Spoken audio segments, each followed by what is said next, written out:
হ্যাঁ, যার মগজ যেরকম তার কনক্লুশন হবে সেই।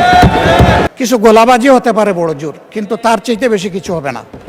আর সাধারণত যুক্তি যখন ফুরিয়ে যায়, মাথা তখন গরম হয়ে যায়। আমরা কুলা মনে এই সংসদকে ফাংশনিং করার জন্যে বর্তমান জ্বালানি অব্যবস্থাপনার সংকট যেটাই বলি, সেইটার ক্ষেত্রে আমরা এগিয়ে এসেছিলাম। খোলা মনে কথা বলেছি, নোটিশ নিয়ে আলোচনা হয়েছে এবং পরের দিন এসে মাননীয় প্রধানমন্ত্রী একটা প্রস্তাব দিয়েছেন। আমরা সাথে সাথে এটা গ্রহণ করেছি। তিনি এইটাকে শেষ পর্যন্ত কনক্লুশন টানলেন কি দিয়ে? হ্যাঁ, যার মগজ যেরকম তার কনক্লুশন হবে সেই।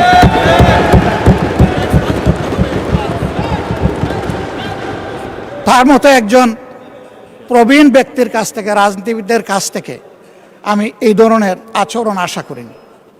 আমরা এখানে প্রথম দিনই বলেছি ভালো কিছু শিখতে এসেছি। কাউকে হিট করা, গালি দেওয়া, এর মাধ্যমে বড় কিছু অর্জন করা যাবে না। কিছু গোলাবাজি হতে পারে বড় জোর, কিন্তু তার চাইতে বেশি কিছু হবে না। আর সাধারণত যুক্তি যখন ফুরিয়ে যায়, মাথা তখন গরম হয়ে যায়। একটা প্রবাদ আছে, রেগে গেলেন তো হেরেই গেলেন। আমরা সবাই মিলে হারতে চাই না, আমরা সবাই মিলে জিততে চাই। এই জন্য সবাই যেন মাথাটা একটু ঠান্ডা রেখে যুক্তির সাথে সত্যনির্ভর কথাগুলো বলি। তাতে অবশ্যই দেশবাসী উজ্জীবিত হবে, এই সংসদের প্রতি মানুষের আস্থা তৈরি হবে এবং দেশটাকে নিয়ে সবাই মিলে আমরা সামনে এগিয়ে যেতে পারবো। ধন্যবাদ মাননীয় স্পিকার। ধন্যবাদ মাননীয় বিরোধী দলের নেতা জনাব ফজলুর রহমান।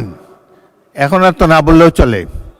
আমরা সংসদ উত্তপ্ত হোক এরকম চাই না। আপনি একটু দয়া করে বসেন, আমি আমার বক্তব্য শুনেন।